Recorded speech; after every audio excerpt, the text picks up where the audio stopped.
Everybody. So here are some habits that I do that keep me mindful in my daily life. So, number one, not eating each meal with a screen. So I even like listening to something, watching something, because anytime I'm like, oh, this is really good, this is inspirational and stuff like that.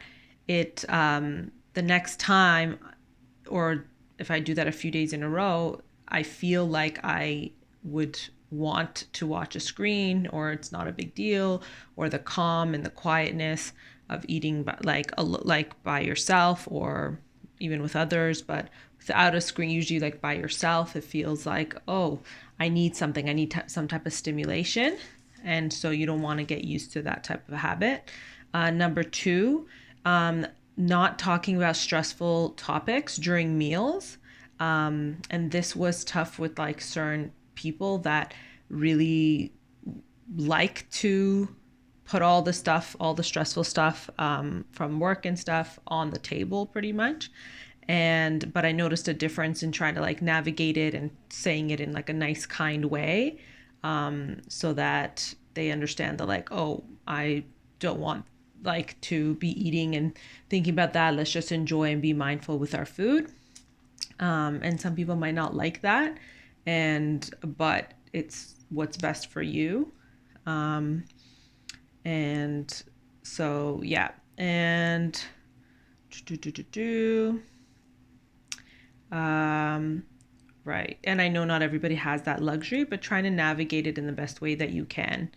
Um, and yeah, so number three, being mindful about who I call about certain things. So sometimes if like something happens in your life and you're so excited, but when you keep calling certain people or the same types of people that you end up telling them and then they bring you down to reality, or they say like, oh, well, I'm very realistic, or oh, well, did you think about this, this, and this? And sometimes it is good to think about other aspects of it, but sometimes they're more of like a Debbie Downer and you just want to like tell them the good news and lift you up, or you don't need them to lift you up, but it's like you want to tell them something that like is great and you want someone to share in that celebration. So being mindful of who you tell and what you tell to, even like certain people or certain friendships, you tell someone something to them and you know that they might go into this like gossip loop, and or might bring that out in you,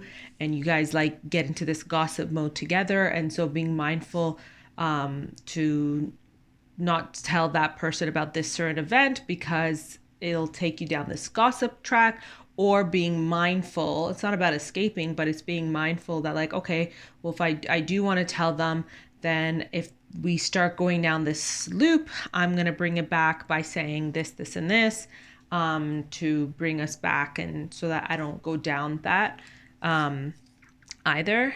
Um, Yeah, so just same idea as like knowing who to bounce ideas off of.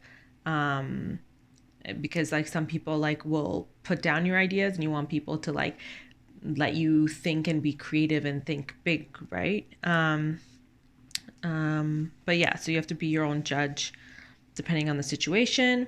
And another one, which I love, is before I pick up the phone now, I prime myself, and I still do it, where I have to prime myself with certain people to know that, like, okay, well, I'm just about to eat, and this person usually calls for X, Y, and not even Z. And so I know that they're going to talk about something that is a bit too stressful, and I'm just about to have dinner or lunch or breakfast or whatever.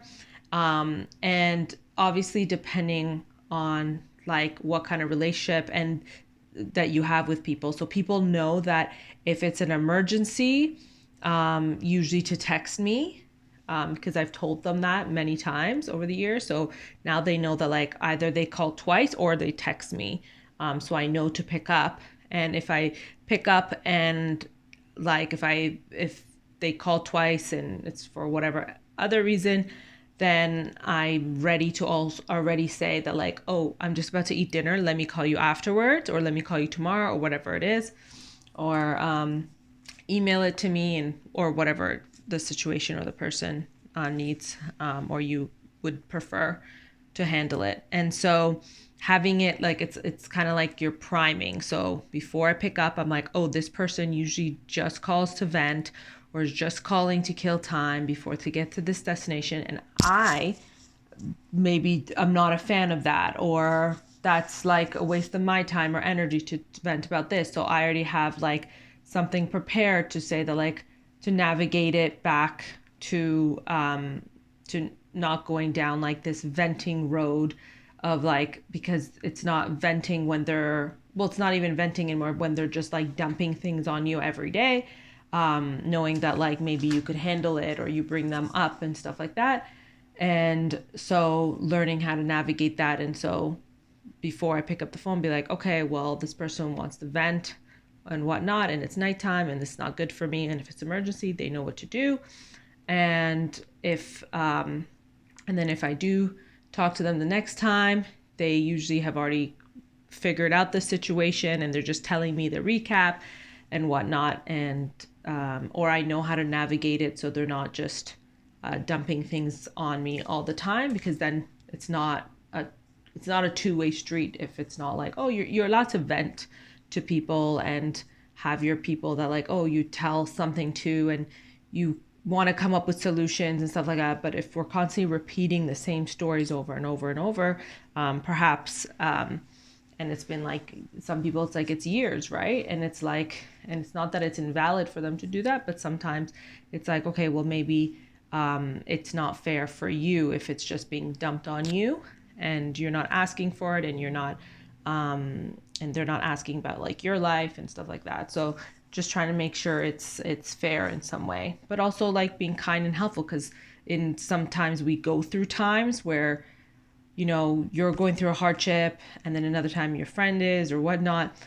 So learning the difference between that versus someone just constantly dumping things on you and then not being there for you, really. And yeah. And yeah, so those are the ones that I wanted to talk about because I felt like they're really simple but really helpful in this day and age of like being so accessible with our phones. So being mindful when we have our phones. And another one I would actually add as a bonus, but I could go into details later, is also between like when you pause something you're watching and stuff, don't quickly go on your phone, especially something that's like a short video or an Instagram, things that are like 2-3 seconds or less, or even 5-10 seconds less attention span, and you're like scrolling quickly or anything, because then it's just like it'll affect you. You'll see a big difference when you stop doing that, if you're doing that. And I'd love to hear about people that like were doing that and then they stopped, like even for a week or two. You like, I would say you could see a big difference if you stop doing that between what you're doing. It's just like, oh, content quick scroll. Oh, I have 5 minutes. Like, we'll just like stay with the 5-10 minutes that you have here rather than like going on your phone, unless it's something that you need to do. And again, you could use that priming method of like, okay, I'm about to pick up my phone, I'm about to go on this social media, but I'm only going to search this up to look up some advice on this. And so like being ready, because as soon as you turn it on, they are usually ready with something to grab you and catch you, and you forget. And so being ready to just go, okay, I need to go to search engine, and then going there and stuff like that. So being ready for that as well. But yeah, so I hope this helps, and I hope you have a wonderful, wonderful, wonderful day. Okay, bye.